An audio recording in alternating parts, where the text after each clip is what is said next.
નમસ્કાર વિદ્યાર્થી મિત્રો, ફરીથી તમારું સ્વાગત છે આપણી યુટ્યુબ ચેનલ ઉપર. લાસ્ટ લેક્ચરની અંદર એટલે કે લેક્ચર નંબર 4ની અંદર આપણે ક્લોનિંગ વેક્ટર્સ વિશેની વાત કરી હતી.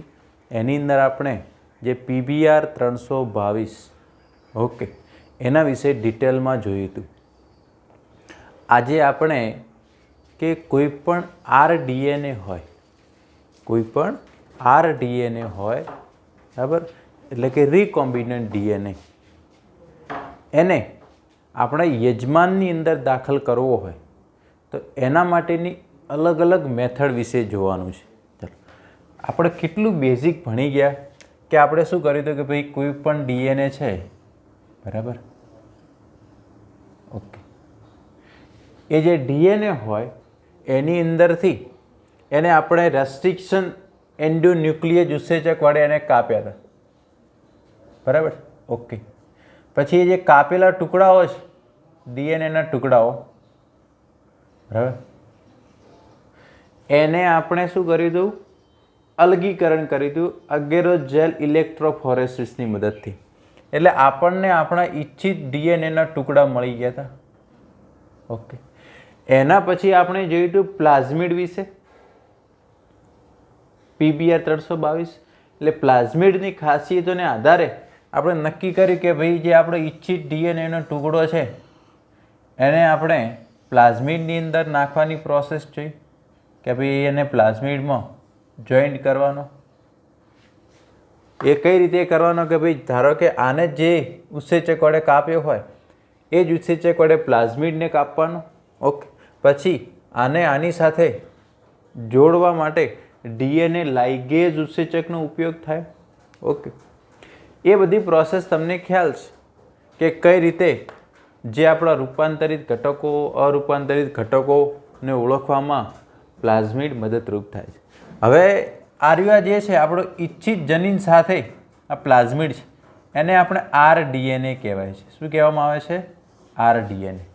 આને હવે આપણે યજમાનની અંદર ટ્રાન્સફર, ધારો કે આને આપણે બેક્ટેરિયામાં ટ્રાન્સફર કરવો છે. કોની અંદર ટ્રાન્સફર કરવો છે? બેક્ટેરિયામાં. તો આને આની અંદર ટ્રાન્સફર કરવા માટે યજમાન જે છે એને કોમ્પિટન્ટ બનાવવો પડે, એને સક્ષમ બનાવવો પડે, તો જ આને આની અંદર સ્વીકારે. તો અત્યારે એને ટ્રાન્સફર કરવાની આપણે પદ્ધતિઓ જોવાની છે.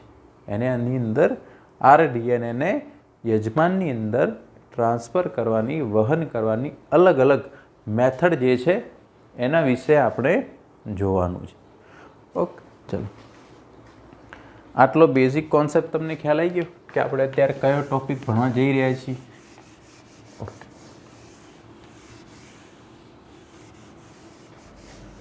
ચલો, તો સક્ષમ યજમાન એટલે કે પુનઃસંયોજિત DNAના રૂપાંતરણ,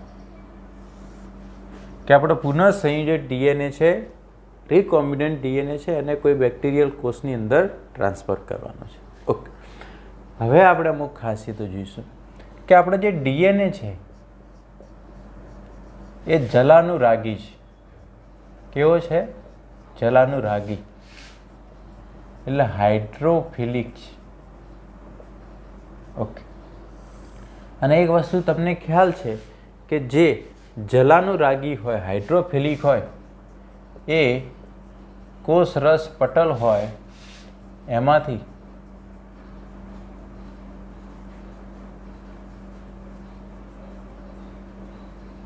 સરળતાથી એ પસાર થઈ શકતા નથી.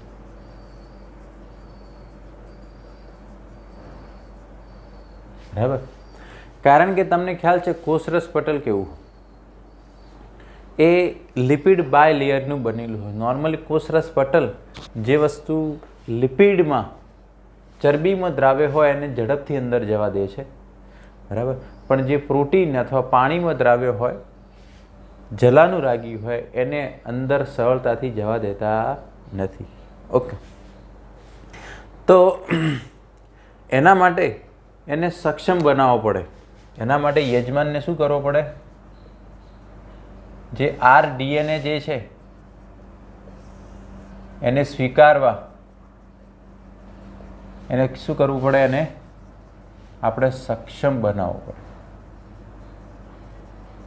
નહીં તો ડાયરેક્ટલી એને સ્વીકારે નહીં. એના માટે એક અલગ અલગ પદ્ધતિઓ છે. એના માટે એક છે કેલ્શિયમની સારવાર. Okay, calcium treatment.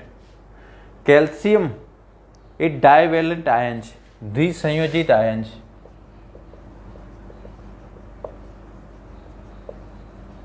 ઓકે,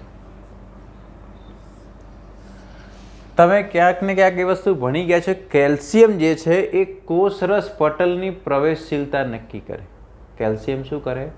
કોષરસ પટલની પ્રવેશશીલતા નક્કી કરે છે. તો એનો ઉપયોગ આપણે કરવાનો.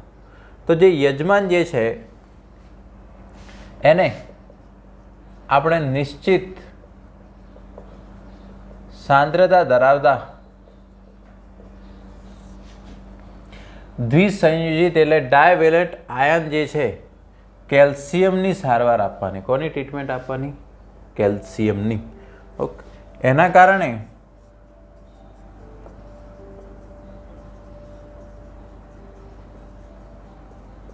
કોષ દિવાલમાં છિદ્રો ઉત્પન્ન થશે.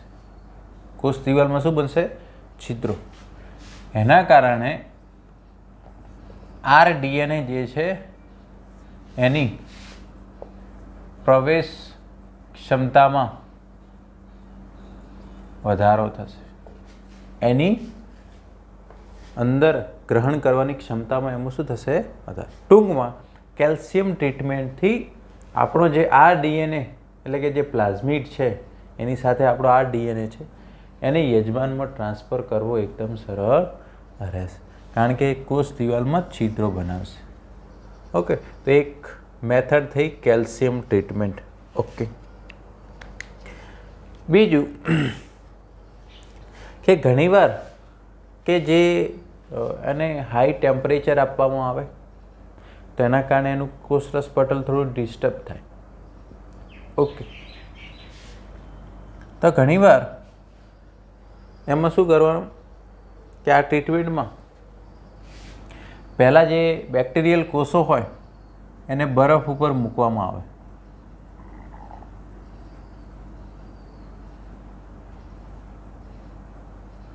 બરફ ઉપર મૂકવામાં આવે, આઈસ, એટલે એનાથી ટેમ્પરેચર ડાઉન જાય. પછી એને 45 ડિગ્રી ટેમ્પરેચરમાં રાખવામાં આવે.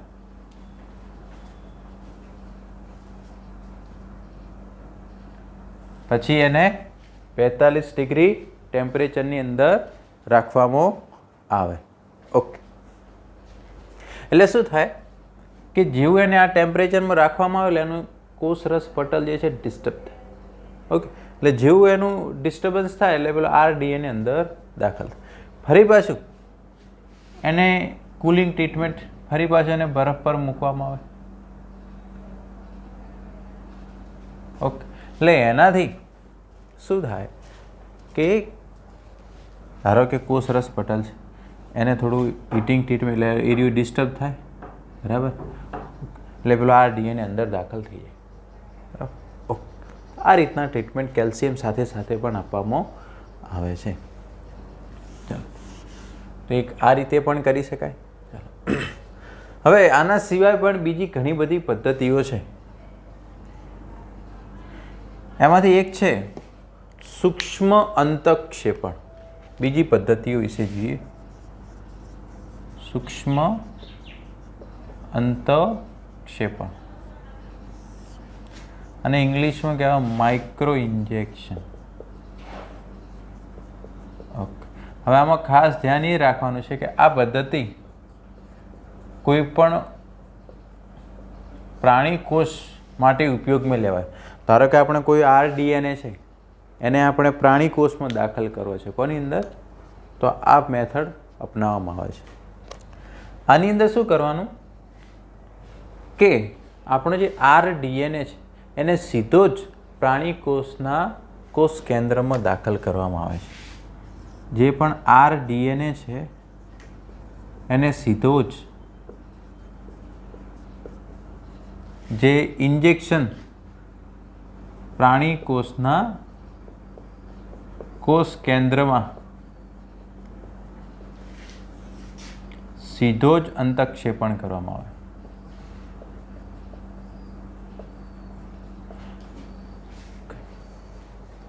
હવે આ પ્રોસેસ કઈ રીતના, આ એક માઇક્રોસ્કોપિક પ્રોસેસ છે કે એવું માઇક્રો ઇન્જેક્શન આવે કે માઇક્રોસ્કોપમાં જોતા જ કે જ્યારે પ્રાણી કોષ હોય એના સીધે જ કોષ કેન્દ્રમાં એને ઇન્જેક્ટ કરી દેવામાં આવે. તો આ મોસ્ટ ઇમ્પોર્ટન્ટ છે, પૂછાય છે કે ભાઈ પ્રાણી કોષમાં કોઈ આપણે rDNA ટ્રાન્સફર કરવો હોય તો કઈ ટેકનિક વાપરવામાં આવશે? માઇક્રો ઇન્જેક્શન, સૂક્ષ્મ અંતઃક્ષેપણ. ફોર એક્ઝામ્પલ માઇક્રોસ્કોપમાં એ વસ્તુ દેખાય, ધારો કે આ કોષ હોય, બરાબર, પછી આ કોષ કેન્દ્ર, ધારો કે સ્લાઇડમાં આ રીતે દેખાતું કે ભાઈ આ કોષ છે, આ કોષ કેન્દ્ર છે. તો માઇક્રોસ્કોપની અંદર આ રીતના પ્રોસેસ છે, ડાયરેક્ટ આ જે ઇન્જેક્શન કરવામાં આવે એના કોષ કેન્દ્રમાં, એટલે સીધું જ જતું રહે કોષ કેન્દ્રની અંદર.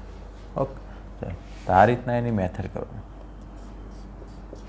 આગળ બીજી મેથડ જોઈએ, બરાબર છે. બીજી અને મોસ્ટ ઇમ્પોર્ટન્ટ, જૈવ પ્રાક્ષેપિકી, આને કહેવાય બાયોલિસ્ટિક મેથડ. ઓકે, અથવા તો જનીન સ્ફોટક મેથડ પણ કહેવાય. જનીન સ્ફોટક, જીન ગન મેથડ કહેવાય. આ બંને એક જ છે. જૈવ પ્રાક્ષેપિકી, બાયોલિસ્ટિક અથવા જનીન સ્ફોટક, જીન ગન મેથડ. ઓકે, આની અંદર કેવું હોય કે આપણો જે ડીએનએ હોય, rDNA છે, એની આજુબાજુ ટંગસ્ટન અથવા તો સોનું, ગોલ્ડ જે છે એનું આવરણ ચડી દેવામાં આવે અને પછી ડાયરેક્ટ કોષ ઉપર એનો મારો કરવામાં આવે. એટલે rDNA જે છે એ તાકાતથી એ એની અંદર જશે, બરાબર છે. તો આ એક ટેકનિક છે બાયોલિસ્ટિક મેથડ, કે આની અંદર જે rDNA હોય, બરાબર, એના ઉપર કાં તો ટંગસ્ટન અથવા જે સોનું હોય એના લઘુ તીવ્ર વેગીય કણો દ્વારા એને આવરિત કરી દેવામાં આવે. શું કરી દેવામાં આવે? એને આવરિત કરવામાં આવે. એટલે ડીએનએ ઉપર રાખવામાં નહીં આવે. ધારો કે આપણું જે rDNA છે, બરાબર, ધારો કે આ ડીએનએ છે એની ઉપર આ ટંગસ્ટન અથવા તો ગોલ્ડ, બંને નહીં, બેમાંથી ગમે તે એકનું આવરણ ચડાવી દેવામાં આવશે અને પછી આવરિત કરવામાં આવે અને પછી જે આપણો જે rDNA જે છે એને કોષ પર મારો કરવામાં આવે.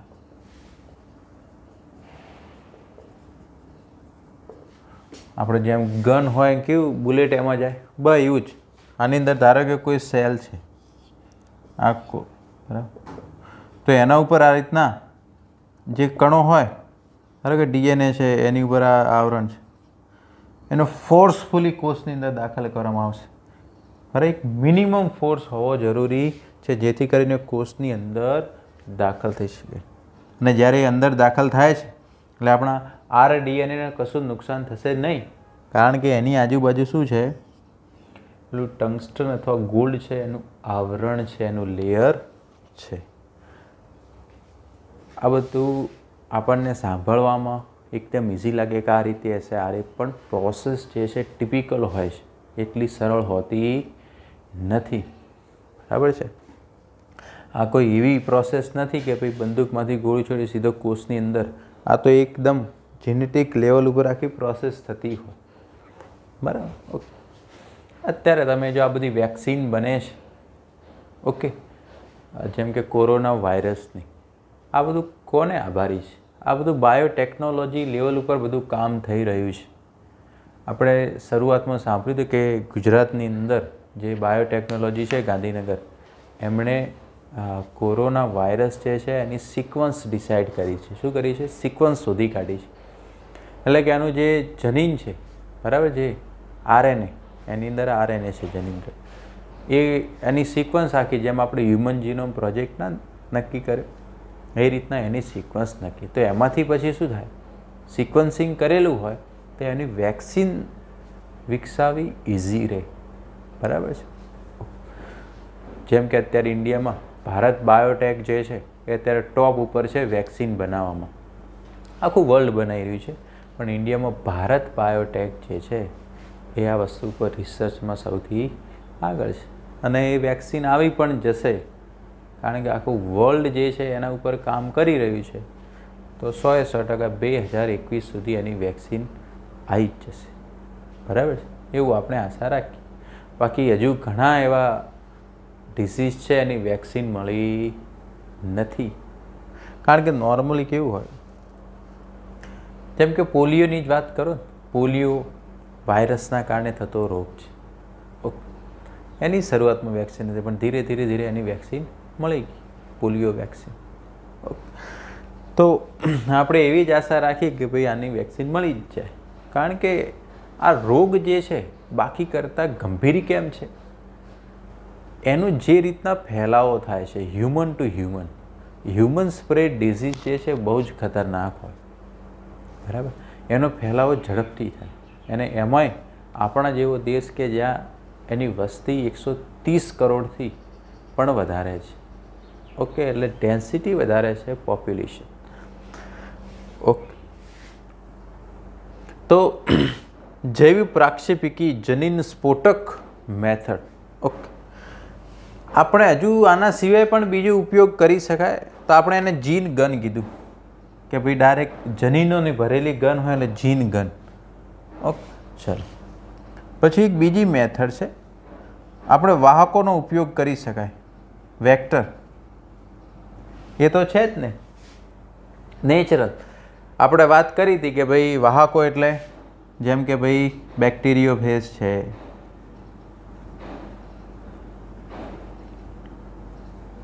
એ વાહક છે. શું છે?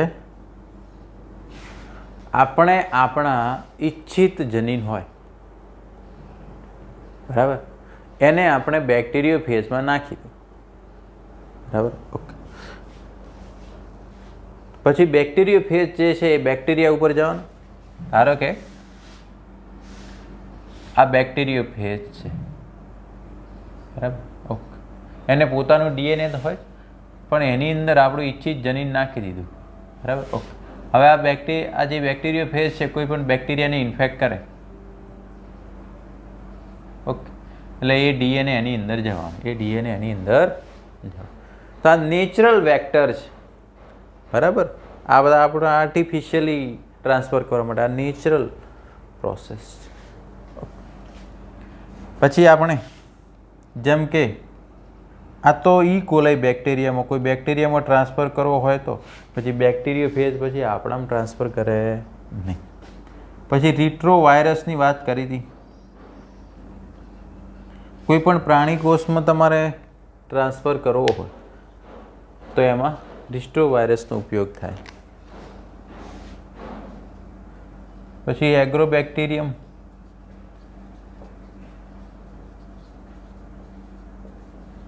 ટ્યુમિફેસિયન્સ, આ નેચરલ વેક્ટર છે. કેવા છે? Natural vector. ઓકે, તો આનો ઉપયોગ કરી શકો છો અને એની મદદથી આપણું ઈચ્છિત જનીન જે છે, બરાબર, પ્લાન્ટની અંદર, વનસ્પતિઓમાં આનો ઉપયોગ કરો, પ્રાણીઓમાં આનો, આ બેક્ટેરિયામાં નેચરલ વેક્ટર છે. એની મદદથી આપણે આરડીએનએને ટ્રાન્સફર કરી શકીએ. તો આ અલગ અલગ પદ્ધતિઓ છે, મેથડ છે, જેની મદદથી આપણે ટ્રાન્સફર કરી શકાય. એટલો ખ્યાલ આવી ગયો? હવે આપણે ઇમ્પોર્ટન્ટ વસ્તુ જે અત્યારે સ્ટાર્ટ થઈ રહી છે, પુનઃસંયોજિત ડીએનએ ટેકનોલોજી જે છે એની પદ્ધતિ, એની અંદર જે આવતું હતું આપણે ટૂલ્સ, આ બધું ભણી ગયા. ઓકે, કે ભાઈ રેસ્ટ્રિક્શન એન્ઝાઇમ ઉપયોગ થાય, વેક્ટરનો ઉપયોગ થાય, યજમાનને આ રીતના કોમ્પ્યુટર બનાવવો પડે, ટુકડાઓને અલગ કઈ રીતના કરવાના, આ બધું આપણે ભણ્યા. હવે એની પદ્ધતિ આપણે કંઈક આ પ્રોસેસ કરવી છે તો સ્ટેપ બાય સ્ટેપ કઈ રીતે કરી શકાય. ઓકે.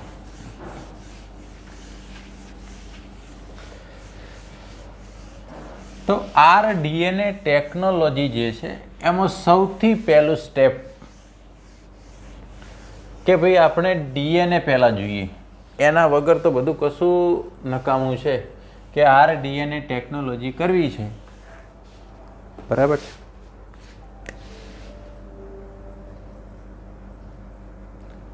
RDNA ટેકનોલોજી એની પદ્ધતિ, એની પ્રોસેસ. ઓકે. એના આપણે સ્ટેપ લખી દઈએ. સૌથી પહેલું સ્ટેપ છે DNAનું અલગીકરણ.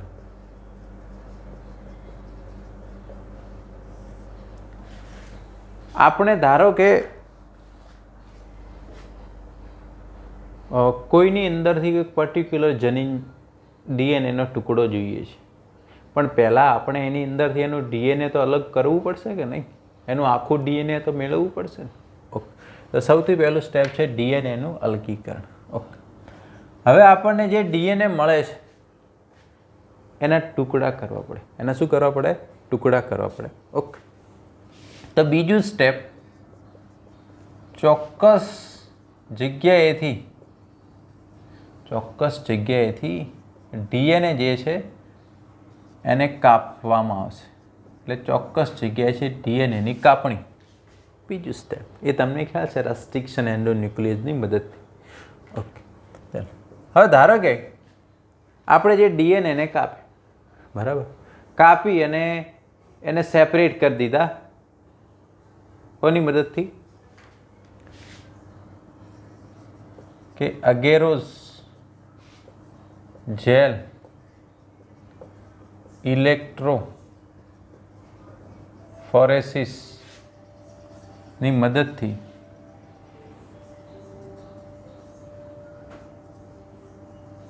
DNAના જે ટુકડા જે છે એનું અલગીકરણ. ઓકે. આ સ્ટેપે આપણે જોઈ. ચોથું સ્ટેપ,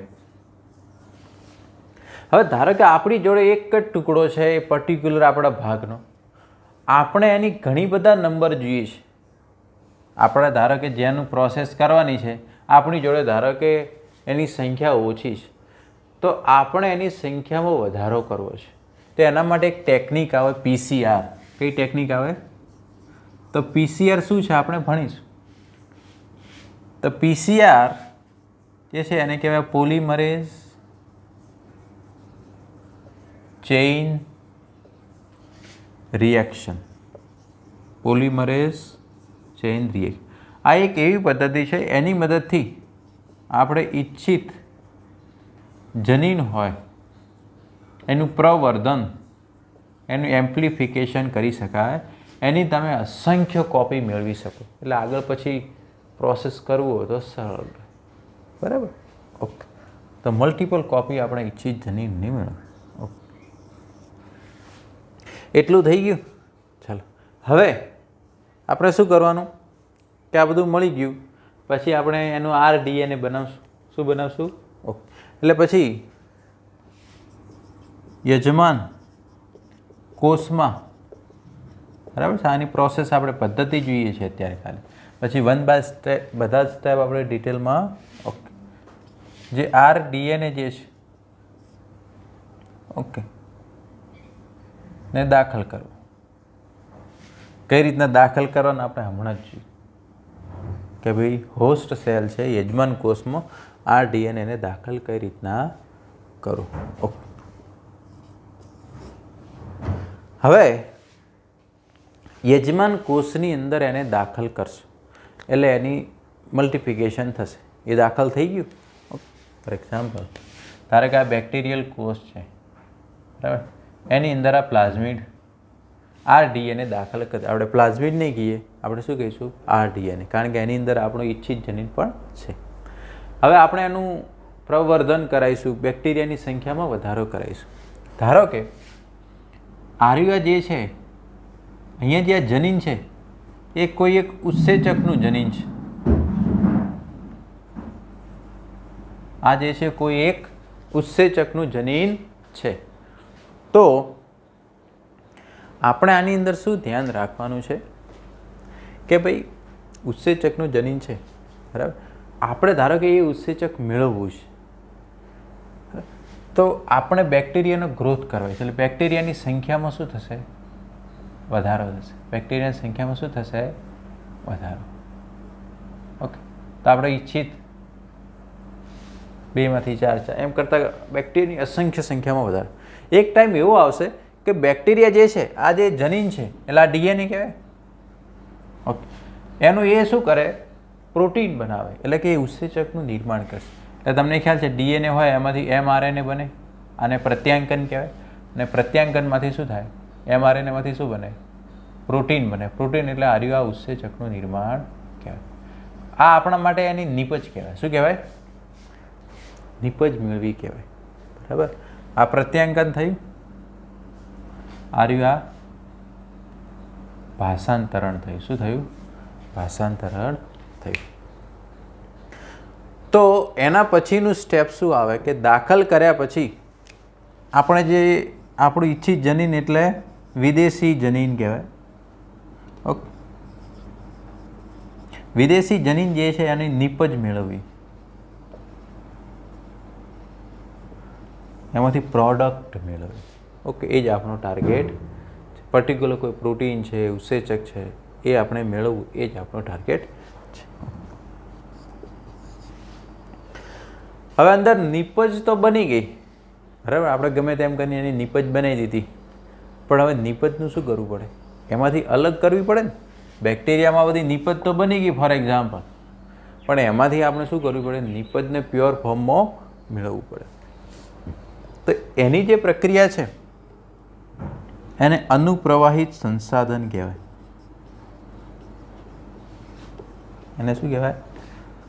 અનુપ્રવાહિત સંસાધન.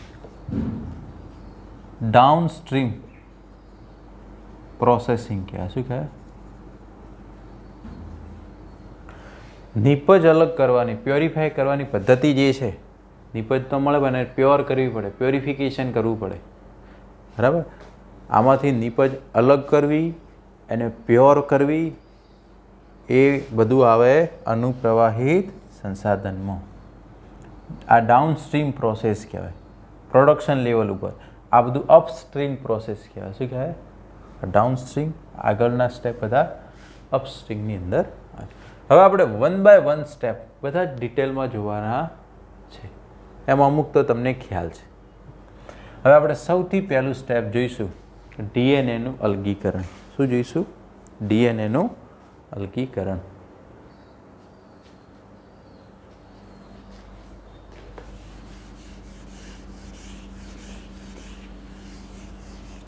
બસ આ સ્ટેપ તમે બધા ભણશો સાથે સાથ, એટલે આ ચેપ્ટર પૂરું અહીંયા. ઓકે, ચલો.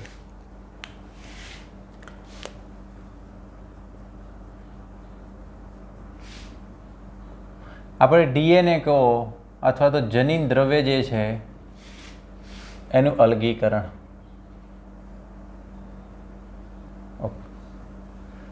હવે કોઈ પણ સજીવ હોય એમાં જનીન દ્રવ્ય તરીકે મોટે ભાગે શું હોય? ન્યુક્લિક એસિડ હોય, કાં તો ડીએનએ હોય અથવા તો આરએનએ હોય. પણ મોટા ભાગના સજીવોમાં જનીન દ્રવ્ય તરીકે શું છે? ડીએનએ છે. શું છે? ડીએનએ. ઓકે, તો એ ડીએનએને અલગ કઈ રીતના કરે? હવે ડીએનએ ક્યાં છે એ તમને ખ્યાલ છે કે ડીએનએ છેક કોષ કેન્દ્રમાં હોય. ક્યાં હોય? કોષ કેન્દ્રમાં. રંગસૂત્રોમાં હોય. ક્યાં હોય? ઓકે, ધારો કે આ કોઈ એક કોષ છે, બરાબર. આ ધારો કે એનું કોષ રસ પટલ છે. ધારો કે ઉપર એને કોષ દિવાલ પણ હોઈ શકે છે, બરાબર. એ કયો કોષ છે એના ઉપર આધાર રાખે. એની અંદર કોષ કેન્દ્ર હોય, બરાબર. આ કોષ કેન્દ્રિકા છે. અહીંયા જે રંગસૂત્રો હોય, શું હોય? એની અંદર ડીએનએ હોય. એની અંદર ડીએનએ હશે. એટલે તમે વિચારી શકો છો કે આ કેટલા લેવલ. તો આ બધામાંથી ડીએનએને, એટલે ડીએનએ બધા પટલોથી ઘેરાયેલો છે. ડીએનએ જે છે બધા પટલ જે છે એનાથી ઘેરાયેલો છે. તો આપણે સ્ટેપ બાય સ્ટેપ આ બધા પટલોને તોડવા પડે અને પછી આપણને ડીએનએ મળે.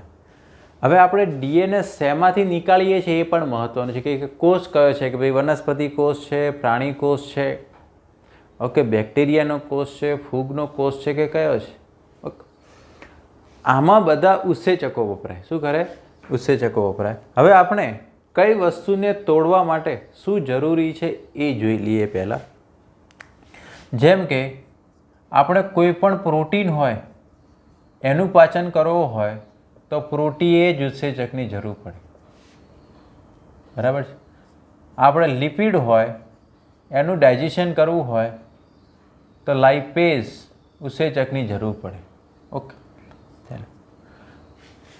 કાર્બોદિતનું પાચન કરવું હોય તો કાર્બોહાઈડ્રેઝ ઉત્સેચકની જરૂર પડે.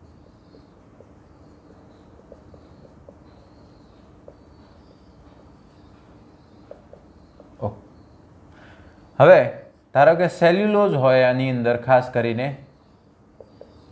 તો એને પાચન કરવા માટે સેલ્યુલેજ ઉત્સેચકની જરૂર પડે. કોની જરૂર પડે? સેલ્યુલેજ. ધારો કે કાઇટિન હોય તો એનું પાચન કરવા માટે કાઇટિનેજ ઉત્સેચકની જરૂર પડે. કોની જરૂર પડે? કાઇટિનેજ. હવે ધારો કે બેક્ટેરિયા છે, એની કોષ દિવાલ પેપ્ટિડોગ્લાયકેનની બનેલી હોય. શેની બનેલી હોય? પેપ્ટિડોગ્લાયકેન. એને તોડવા માટે લાઇસોઝાઇમ ઉત્સેચકની જરૂર પડે. કોની જરૂર પડે? લાઇસોઝાઇમ. તો અલગ અલગ પ્રકારના મટીરિયલ હોઈ શકે છે જેને આપણે તોડી અને પ્રોસેસ કરવાની છે. તમે જો કે આપણે જ્યારે કોઈ પણ ખોરાક લઈએ એટલે લાળ રસમાં આ લાઇસોઝાઇમ ઉત્સેચક હોય. શું હોય? લાઇસોઝાઇમ. લાઇસોઝાઇમ શું કરે? એ બેક્ટેરિયા નાશક છે. આ જ વસ્તુ, આ જ ઉત્સેચક એ આપણા આંખના અશ્રુની અંદર પણ હોય. ઓકે, એટલે એ બેક્ટેરિયા નાશક છે. એ શું કરે? જે બેક્ટેરિયાની કોષ દિવાલ હોય, જે પેપ્ટિડોગ્લાયકેનની બનેલી હોય, એને તોડવાનું કામ કરે. એટલે આપણે બીજા કોઈ ઉત્સેચકો વાપર્યા વગર એમાં લાઇસોઝાઇમનો ઉપયોગ થાય. કોની અંદર? ફૂગમાં કોષ દિવાલ કાઇટિનની બનેલી હોય એટલે કાઇટિનેજ વાપરવો પડે. વનસ્પતિમાં કોષ દિવાલ સેલ્યુલોઝની બનેલી હોય એટલે સેલ્યુલોઝ વાપરવો પડે. પછી બીજા કોઈ કાર્બોદિત એટલે આ રહ્યા સેલ્યુલોઝ, એ કાર્બોહાઈડ્રેટ ટાઈપનો જ થયો. કોઈ લિપિડ હોય, બેરિયર હોય તો એને દૂર કરવા લાઇપેઝ. પ્રોટીનને ઓકે. ધારો કે કોઈ ન્યુક્લિક એસિડ હોય,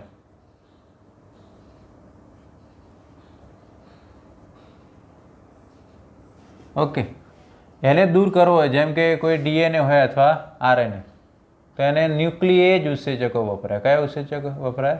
ન્યુક્લિએજ. ધારો કે આરએનએ હોય તો એને તોડવા માટે રિબો ન્યુક્લિએજ વપરાય. આરએનએને તોડવા માટે કયું ઉત્સેચક વપરાય? રિબો ન્યુક્લિએજ અથવા રાઇબો ન્યુક્લિએજ ઉપયોગ કરો. ડીએનએને તોડવાની કોઈ જરૂર છે નહીં, કારણ કે ડીએનએ તો આપણે શુદ્ધ સ્વરૂપમાં મેળવવાનો છે. એટલે ડીઓક્સી ન્યુક્લિએજનો ઉપયોગ કરવાનો નથી. આની અંદર એટલી વસ્તુ ખાસ ધ્યાનમાં રાખો. બરાબર છે? તો આઇસોલેશનમાં કોઈ દિવસ ન્યુક્લિએજમાં ખાસ કરીને ડીઓક્સી ન્યુક્લિએજ નહીં વાવે, કારણ કે એ તો પછી ડીએનએને તોડી નાખે. એ તો આપણે મેળવવાનું છે. એટલે થોડી એ વસ્તુ પણ ધ્યાનમાં રાખવાની. હવે ધારો કે આપણે કોની અંદરથી, ધારો કે આપણે વનસ્પતિ કોષ હોય એમાંથી આપણે ડીએનએ અલગ કરવો છે, તો સૌથી પહેલાં એને કોની ટ્રીટમેન્ટ આપવી પડે? તો એને સેલ્યુલેજ ઉત્સેચકની ટ્રીટમેન્ટ આપવી પડે. એ શું કરે? કોષ દિવાલને દૂર કરે. સેલ્યુલોઝ હોય એને તોડી નાખે. ઓકે. પછી કોષરસ પટલ આવે. આ કોષ દિવાલ આવી પછી શું આવ્યું? કોષરસ પટલ. એ લિપિડ અને પ્રોટીનનું બનેલું છે. એટલે એને ટ્રીટમેન્ટ આપવી પડે લાઇપેઝ અને મીન વાઇલ પ્રોટીએજ ઉત્સેચકની. કોની? લાઇપેઝ અને પ્રોટીએજ. એટલે જેટલું પણ લિપિડ હોય, પ્રોટીન એ બધું ડાયજેસ્ટ થઈ જાય. ઓકે. પછી અંદર તમે જો કે ડીએનએ આરએનએ બધું હોય મિક્સમાં, તો પછી આરએનએને દૂર કરવા માટે રિબોન્યુક્લિએઝની ટ્રીટમેન્ટ આપવી પડે. કોની ટ્રીટમેન્ટ આપવી પડે? રિબોન્યુક્લિએઝ. એ કોને દૂર કરે? આરએનએ. આપણે હમણાં જ કીધું, એટલા માટે આપણે પહેલાં લખી દીધું. ઓકે. અને પછી એક પ્રોસેસ છે, છેલ્લે ઠંડો ઇથેનોલ, ચિલ્ડ ઇથેનોલ તમે નાખો એટલે ડીએનએનું અવક્ષેપન થાય. છેલ્લે શું નાખવાનું? ઠંડો ઇથેનોલ. એટલે ડીએનએ જે છે એનું અવક્ષેપન મળે. શું મળે? અવક્ષેપન. એટલે છેલ્લે તમે આ બધી પ્રોસેસ કરો કે નહીં, એટલે ધારો કે આપણે ડીએનએનું અહીંયા આ રીતના અલગીકરણની પ્રોસેસ કરો છો, એટલે છેલ્લે તમે ઇથેનોલ નાખો એટલે આ રીતના સફેદ તાતના જેવું આખું મટીરિયલ મળે. એ તમારું ડીએનએ. શું? ડીએનએ. ખ્યાલ આવે છે? વનસ્પતિ કોષમાંથી ડીએનએને અલગ કરવો છે કે ભાઈ આપણું ઈચ્છિત જનીન છે વનસ્પતિ કોષની અંદર છે. કોષ દિવાલને તોડો તો કે ભાઈ સેલ્યુલોઝ ઉત્સેચક વાપરો. પછી કે લિપિડ ને પ્રોટીન છે એ બધું તોડવું હોય તો કે ભાઈ લાઇપેઝ અને પ્રોટીએજ ઉત્સેચકનો ઉપયોગ કરે એટલે એ બધું જતું રહે. પછી તો કે ભાઈ આરએનએ છે, એટલે આપણે જ્યારે રેસ્ટ્રિક્શન એન્ડોન્યુક્લિએઝથી ડીએનએને કાપવો હોય એટલે ડીએનએ આપણને શુદ્ધ સ્વરૂપમાં જોઈએ. કેવા સ્વરૂપમાં? પ્યોર ફોર્મમાં. પછી બીજા બધા અણુઓ એમાં ભેળસેળ થયેલા હોય તો બધા બરાબર પ્રોસેસ ચાલે. આપણે ડીએનએ પ્યોર ફોર્મમાં જોઈએ. એ પ્યોર ફોર્મમાં મેળવવા માટે આ બધું પ્રોસેસ કરવી પડે. ઓકે. ચાલો, છેલ્લે ચિલ્ડ ઇથેનોલ જે છે આની અંદર ઉમેરી અને પ્રોસેસ કરવાની. ઓકે. એના પછી છે ધારો કે બેક્ટેરિયાના કોષમાંથી, તો બેક્ટેરિયાનો કોષ હોય એની અંદર જે કોષ દિવાલ હોય એને તોડવા માટે પેપ્ટિડોગ્લાયકેનનો ઉપયોગ કરવો પડે. કોનો ઉપયોગ કરે? પેપ્ટિડોગ્લાયકેન. તમને ખ્યાલ છે પેપ્ટિડોગ્લાયકેન જે છે કયા બે મટીરિયલની બનેલી છે? એન એસિટાઇલ મ્યુરામિક એસિડ અને એન એસિટાઇલ ગ્લુકોઝામાઇન. ઓકે. એના કમ્પોઝિશનની બનેલી. ઓકે. બાકીની પ્રોસિજર બધી સેમ રહેશે કે ભાઈ લાઇપેઝની ટ્રીટમેન્ટ આપો, પ્રોટીએઝ છે, રિબોન્યુક્લિએઝ છે, અને છેલ્લે પછી એમાં ઠંડો ઇથેનોલ નાખો એટલે એનું અવક્ષેપન થઈ જાય. મેઇન પ્રોસેસ પેલી આગળની. ઓકે. એવી રીતના ધારો કે ફૂગનો કોષ હોય તો એમાં સૌથી પહેલાં કોષ દિવાલ દૂર કરવા માટે કાઇટિનેઝની ટ્રીટમેન્ટ આપવી પડે. પછી તેનું કોષરસ પટલ આવે એટલે આપણે લાઇપેઝની ટ્રીટમેન્ટ આપવી પડે, પ્રોટીએજ ઉત્સેચકની ટ્રીટમેન્ટ આપવી પડે. પછી એમાં આરએનએ હોય તો કે ભાઈ રિબો ન્યુક્લિએઝની ટ્રીટમેન્ટ આપવી પડે. છેલ્લે પછી ઠંડો ઇથેનોલ નાખો એટલે એનું અવક્ષેપન થાય. ઓકે. પછી ધારો કે પ્રાણી કોષની, તો પ્રાણી કોષમાં તો કોષ દિવાલ હોતી જ નહીં, એટલે એમાં ડાયરેક્ટ અહીંયાથી ચાલુ થઈ જાય બીજા સ્ટેપથી કે ભાઈ લાઇપેઝ, પ્રોટીએઝ, રિબોન્યુક્લિએઝ નાખો અને છેલ્લે ઠંડો ઇથેનોલ નાખો એટલે એનું અવક્ષેપન થાય. અને પછી આમાંથી આ ડીએનએ અલગ કરવા જે છે આ સ્પૂલિંગ મેથડ આવે. શું આવે? સ્પૂલિંગ. એટલે આ સ્પૂલિંગથી તમે ડીએનએને અલગ કરી શકો. એટલે આ રીતના સર્ક્યુલર ગોળાકાર એવું ડિવાઇસ આવે, એનાથી એ ડીએનએ જે છે એને અલગ કરી શકો છો. એટલે આ સ્પૂલિંગ મેથડ છે. ઓકે. ખ્યાલ આવી ગયો? તો વનસ્પતિ કોષ છે, બેક્ટેરિયલ કોષ છે, ફૂગનો કોષ છે, એ બધી વસ્તુ તમારે ખાસ ધ્યાનમાં રાખવાની. પ્રાણી કોષમાં કોઈ કોષ દિવાલની ટ્રીટમેન્ટ આવશે નહીં. ઓકે. તો ઠંડો ઇથેનોલ છેલ્લે નાખો, આ પણ ખાસ ધ્યાનમાં. તો પહેલું સ્ટેપ આપણું પતી ગયું, ડીએનએનું અલગીકરણ. ડીએનએનું અલગીકરણ. ઓકે. તો આજના લેક્ચરની અંદર, એટલે કે લેક્ચર નંબર જે આપણો આજનો 5 હતો, બરાબર છે. એની અંદર આપણે આ ડીએનએ ટેકનોલોજીનું પ્રથમ સ્ટેપ જોયું. નેક્સ્ટ લેક્ચરની અંદર આપણે બીજા નંબરનું સ્ટેપ કે ભાઈ ચોક્કસ જગ્યાએથી ડીએનએની કાપણી, અને આ તમે થોડા ઘણું ભણેલા પણ છો કે કઈ રીતના રેસ્ટ્રિક્શન ઉત્સેચક કાપે છે. Thank you.